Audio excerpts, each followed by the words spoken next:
So this now takes us on to some Senate is one injury, the class injury. And I'd now like to start on some of the other injuries which I've observed. Is that okay? Yeah. This is where we go. And in each case, what I'll do is, first of all, I'll say why it's hidden. These things are hidden from most people because they take them for granted. They are, as in the Chinese proverb, they are the fish swimming in the water. You don't question the water. And so if you have one of these injuries, whether it's class or other ones I'll mention, you aren't aware of it. That makes it impossible to deal with it or come to terms with it because you think this is human nature. I'm feeling sad or lonely or frustrated, guilty, whatever it is, because that's how life is. Soon as you go outside, the only way to see fish and water is to go somewhere on dry land, and then you can see the water and the fish. So my life has been one where I've had the privilege of going right away from our modernity and looking at it from non-modern, unalienated cultures in Asia. When I look back, I see these hidden injuries with a clarity which you can't see. Even Sennett didn't fully see what he was talking about.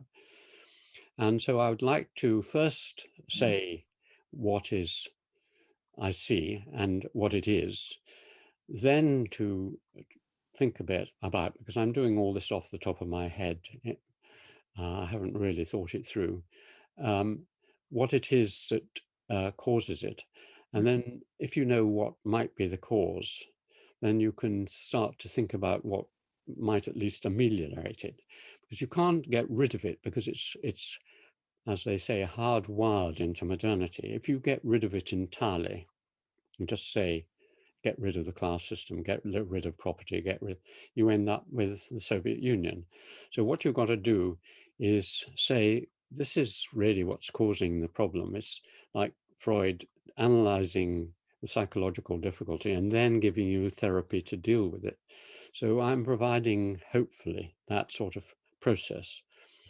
So the first one, which is one that has interested in me very strongly from a child onwards, from implicitly from puberty, is the idea of guilt. Now,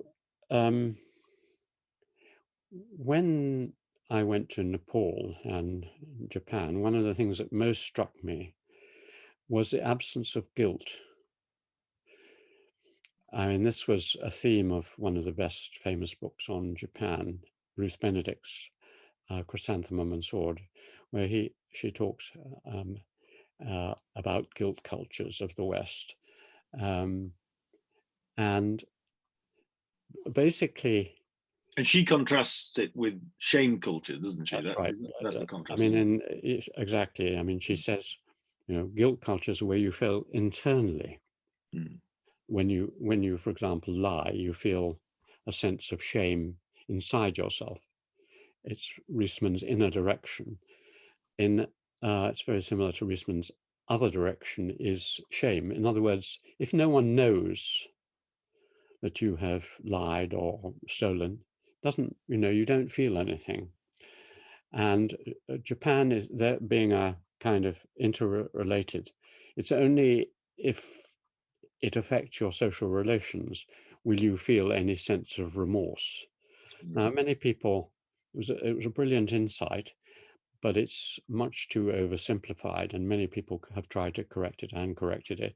So basically, Japanese do feel very deep guilt at things which no one knows about, I've observed. But this extreme form of guilt is very extreme in monotheistic cultures because of the presence of God. Because there is someone there who knows. I mean, in Japan, China, you may have committed some offense, but no one knows about it except you. In Christianity and Islam, God knows your heart. And though no one else may know, he knows. And the fact that he knows means that he uses that knowledge. And this was the link that really interested me. He uses that knowledge to correct you. He is like a father. He is like Big Brother. He is in the room with you. So when you commit an offense, Big Brother is watching. God is watching. And what happens is that, you tell a lie, or in the case of, I came across a graphic example in the diary of the 17th century clergyman I studied. When his little daughter Mary died, and he felt absolutely poleaxed, he examined himself to see what could have caused her death. He lamented it very movingly in his diary, and he decided that maybe it was because he was playing too much chess. As a clergyman, he should have been getting on with his clerical duties, and God was angry with him. So God took it out by killing his daughter. Now, this connection between sin and pain, which I saw as I worked on witchcraft and these Puritan diaries, is one that really interested me, because I didn't know of any other civilization which punishes you. Because when I went to Nepal in the Gurungs, they had no concept that if you committed some moral offense, if you were unkind to someone or lied or something, that there would be any consequence of a supernatural kind. Witches didn't attack you because you had lied or sinned in any way. There's no concept of sin. And an ancestor wouldn't attack you for that reason, or a godling in the forest wouldn't attack you. They were, in a way, amoral.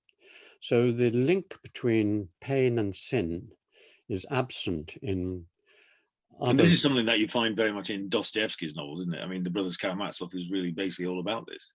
All about it. I mean, Yeah.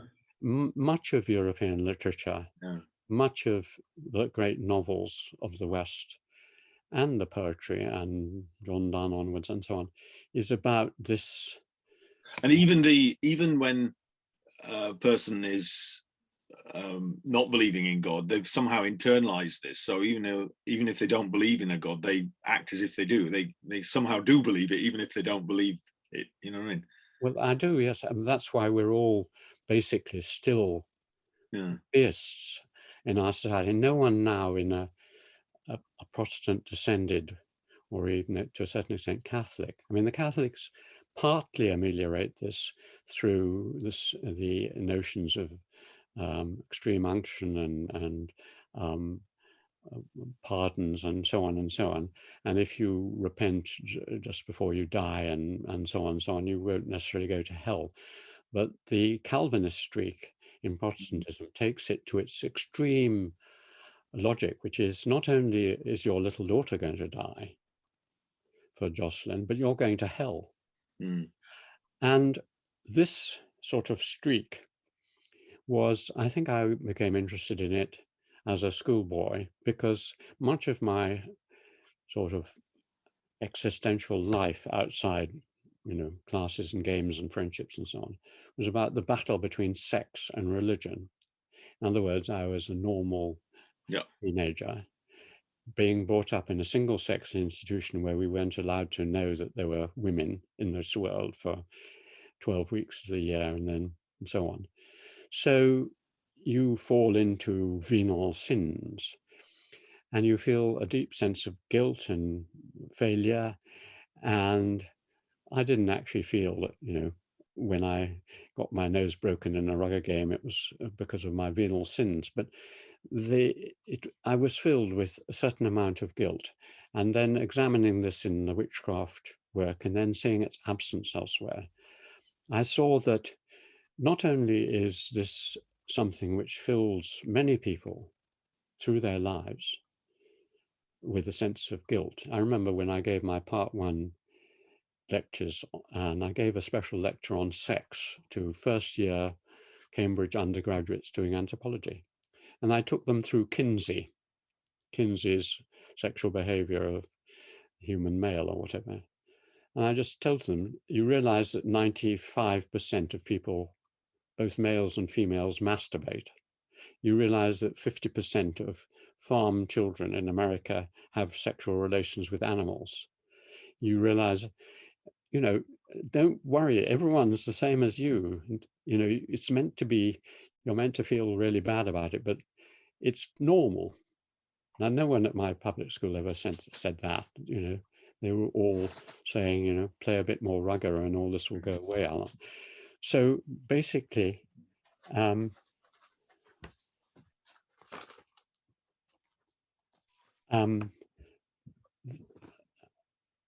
there was this connection, and it's something which bolsters up religion too, because every time you have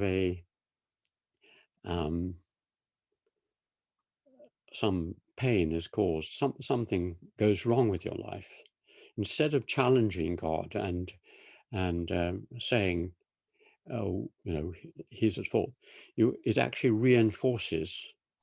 I mean, you see it now in what's happening in Afghanistan, you know, or in Turkey. I mean, as the fires blaze and all the fighting goes on, the people are shouting, Inshallah, God, or Ayah Allah Akbar, and so on. So they don't blame God for the fires and the things. They say God is great and we will conquer it. So Christians have got this mechanism not to blame God, but to blame themselves internally. It's their fault. They've failed. And this is a mechanism which is a hidden injury of Western monotheism. Okay? Yeah. And I think that's something that Nietzsche writes a lot about, because when he's doing his comparative stuff, looking at Homeric culture, that's absent. And this is one of the things that why he cites monotheism and Christianity as the great enemy of life, because it seems to be a very dark shadow over everything you do, and it turns everything into the potential of hell and sin and all this kind of stuff. And this guy, he talks about the ascetic universe that this civilization is created, that Christianity and Islam and Judaism have created this asceticism where the body and sex and all those things that elsewhere are kind of celebrated and you live for are kind of subjected to well, you're not supposed to do them, you're not supposed to like them even. Yeah, well, it's a very, very strong theme in Western thought, and the later 19th century was a particular period for exploring that. Not only Nietzsche, but Freud obviously is all about this, you know, that we are attracted to our mothers and so on and so on, and it causes deep neuroses.